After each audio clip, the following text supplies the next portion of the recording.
Hello, hello, hello mga kalalabs. I-share ko lang yung matagal ng karanasan ko dito. Kasama ko yung anak ng amo ko. Nag-aaral pa lang noon, senior high school. Ihahatid ko doon sa sakayan ng bus. Sa bus stop. Maaga yun, mga 5:30 siguro or 6, ganyan. 6. Di naglalakad kami. Kasi dito sa amin kasi village. Residential kasi ito. So, di dumaan kami dyan, lumiko kami kasi sabi niya, bili tayo sa may 7-Eleven. Bibili daw kami. Bili kami ng pagkain, yung agahan. Ngayon, ano kasi dyan noon, medyo wala pang, hindi pa malinis. Pa lang yan, yung talahib. Pero, hindi na gaanong marami. Dito sa likod namin, wala pang building. Hindi pa napatayuan ng building noon. Tapos doon sa may bahay na diyan. Doon yung bahay na yun, kasi nadaanan namin yun, nag-turn right kami. Hindi kami dumiretso. Kasi nandun yung 7-Eleven malapit sa may wala pa dyan yung noon, wala pa yung KFC, wala pa yung McDo, wala pa yung pizza, ganyan. Yung Pizza Hut, ganyan, wala pa yan noon. Noong time na yon. So in short, habang lumalakad kami, napansin ko yung mga kotse dyan, kasi maraming kotse dyan na nakaparking sa tabi ng kalsada. Sabi ko, nakita ko dun sa may harapan, dun sa may makina, apoy. Maliit lang siya, yung parang hindi pa gaanong maano, pero nagliliyab-liyab na siyang ganyan. Sabi ko, tingnan mo yan, apoy ka ko. Oo nga, sabi niya. Hala, sabi ko, sabihin mo dun sa may-ari. Mag-ano ka ako, kasi ikaw yung marunong mag-Chinese, kasi Chinese ka ako. Ako noon, hindi pa kasi marunong eh. Ilang pa lang ako noon, ilang years pa lang ako yata yun. Nahiya siya kasi nga siyempre medyo pa lang noon, teenager pa lang. Huwag ko kung ilang, kasi nga senior high school. Sabi niya, nahiya ako, sabi niya. Dahil namin doon nakatayo doon sa may harap na yun. Nahiya ako, sabi niya, hindi, wag kang mahiya ako kasi tignan mo, pagka puputok, baka pag nasunog yan, tignan mo, kuryente sa itaas ako kasi may wire. Yung malaking wire doon, live wire yun. Tapos maraming mga kotse na nakaparada.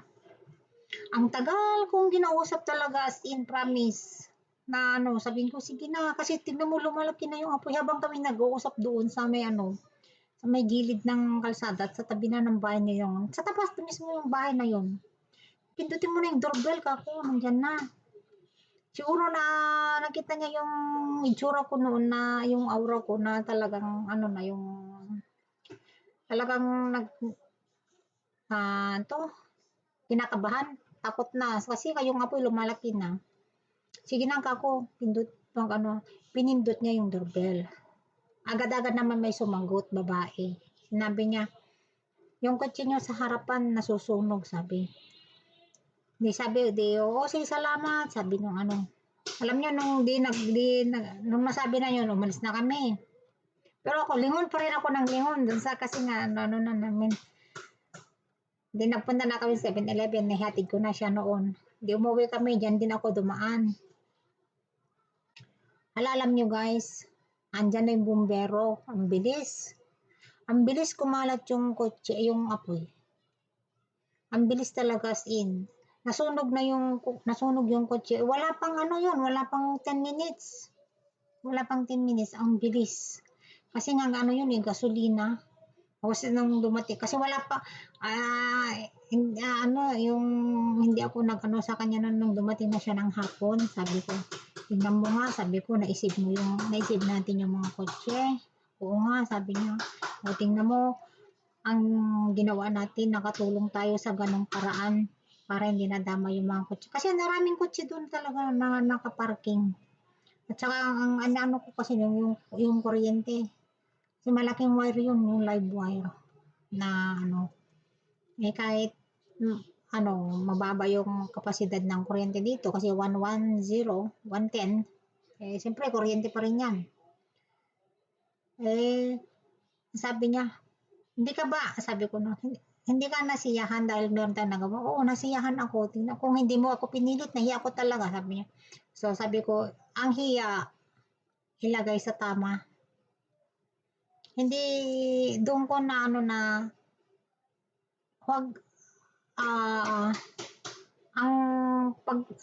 halimbawa kung nahihiya ka, at yung hiya mo merong, ang tawag nito, meron yung points na dapat kang mahiya, ilagay mo. Pero kung yung points mo na mahiya ka dahil sa ganyan-ganyan at makakatulong ka naman, so talaga sabi ko lahat ng bagay nasa lugar. May rason.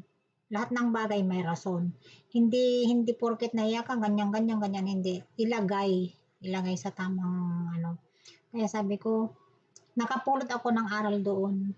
Nakapulot ako ng aral na hindi ko makakalimutan dahil nakatulong kami, nakasave kami. It means naging hero kami. Hindi sa pinagmamayabang. Kasi pag hindi namin sinabi yun, hindi ko napilit yung bata na mag-doorbell. Siyempre, nadama yung mga kotse dyan. Siyempre, hindi nila alam kasi natutulog pa sila. Ang aga pa lang yun eh. Maaga pala yun. Sinong maglalakad dyan na ano, wala pa. So, parang ano, ang gaan.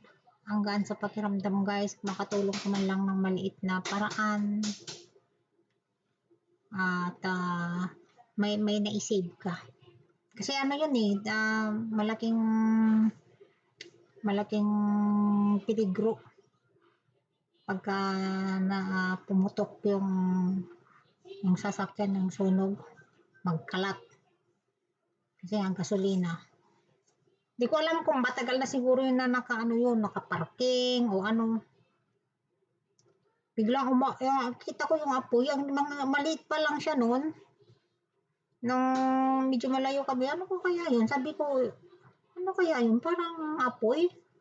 Ayun, lumalaki. Mabuti talaga. Thank God talaga na ano ko yung anak ng amo ko noon, yung alaga ko. Pero ngayon dalaga na siya. Sabi nga niya, para nakitang nanay, sabi niya sa akin. Kaya maraming salamat din at nakasave, nakatulong sa ganung paraan. So hanggang sa muli, maraming salamat sa inyo guys. Sana meron kayong natutunan. Huwag tayong mahiya kung tayo ay nakakatulong. So maraming salamat. Bye-bye.